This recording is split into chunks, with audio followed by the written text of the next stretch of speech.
Đây là bức ảnh duy nhất mà hai người bạn này chụp được với nhau, nhưng rất tiếc hai bạn lại đứng cách xa nhau một chút. Bạn ấy có nhờ mình là ghép bọn em lại gần với nhau, thì tiện đây mình sẽ làm video để hướng dẫn cho anh em nhé. Đầu tiên anh em nhân đôi layer background. Vì bức ảnh này hơi bị nghiêng, mình sẽ chỉnh lại thẳng bằng công cụ crop nhé.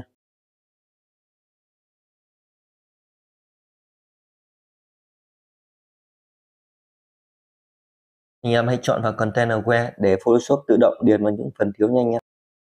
Bây giờ thì bức ảnh của chúng ta đã được chỉnh thẳng. Bước tiếp theo mình sẽ tách hai bạn này ra khỏi cái background này nhé. Anh em chọn Select, Subject. Photoshop sẽ tự động tạo vùng chọn cho anh em. Ở đây vùng chọn chưa được hoàn hảo, vậy nên là mình sẽ chỉnh sửa lại vùng chọn một chút nha. Anh em chọn vào Quick Mark nha. Dùng brush để vớt lại những cái phần bị mất hoặc xóa đi những phần thừa nha. Đây anh em có thể nhìn thấy mình thao tác ở đây. Đảm bảo bút là 100% hết nét nha.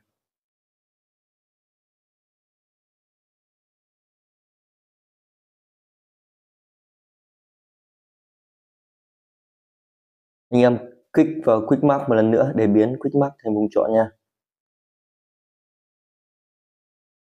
Bây giờ mình sẽ dùng công cụ Select and Mark để làm mượt cái vùng chọn này nha.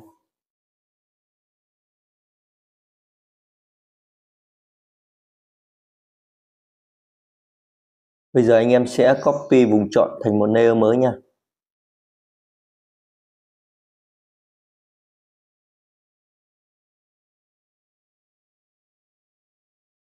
Bây giờ mình sẽ tách bạn này lên một layer mới nha.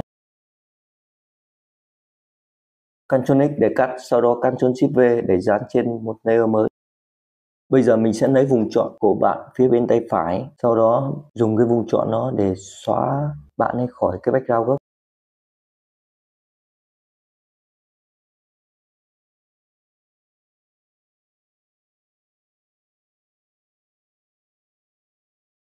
Mình sẽ chọn layer 1 và thực hiện xóa nha. Bạn hãy nhấn chuột phải sau đó chọn Containerware Fill nha. Kết quả tự động cũng khá đẹp, còn một số lỗi ở đây chúng ta sẽ chỉnh sửa sau.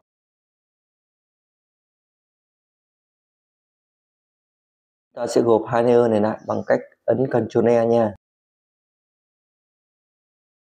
Chúng ta bắt đầu chỉnh sửa những lỗi bằng Path Tool nha. Đấy, anh em chọn vùng chọn và kéo ra chỗ khác.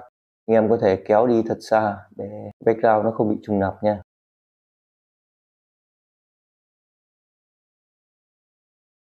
Cái tường này bị lỗi thì mình sẽ dùng Clone Stem để mình ép lại nha.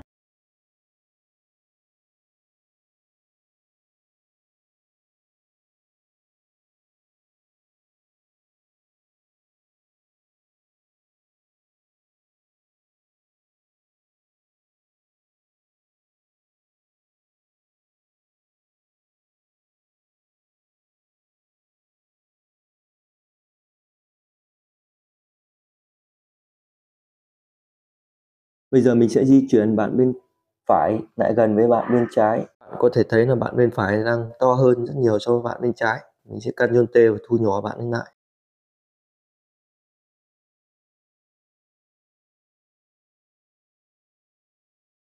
Tỷ lệ bây giờ đã ổn, mình sẽ nhấn Enter để áp dụng nha.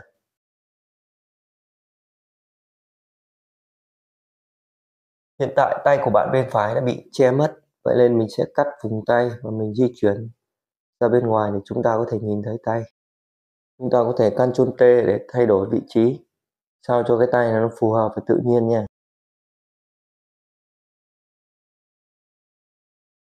Khi mà đã thấy ưng rồi thì anh em ấn Enter để áp dụng nha. Ở đây xuất hiện những cái phần thừa của cái tay này, mình sẽ chọn nó và delete nha. Để cho nó chân thực hơn thì mình sẽ tạo cái bóng giữa hai cái bạn này nha. Các bạn chọn Brush Tool này, chọn màu đen nha. Ta có thể nhấn chuột phải để nó hiện cái bảng brush nha. Chọn bút mềm và giảm opacity xuống một chút nha.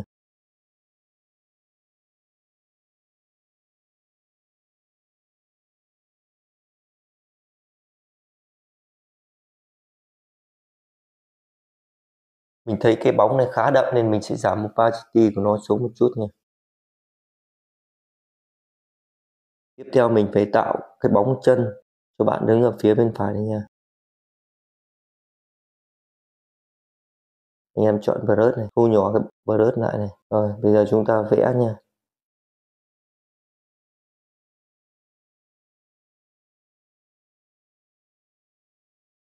Mình thấy cái bóng này khá đậm nên mình sẽ giảm opacity của nó lên một chút nha.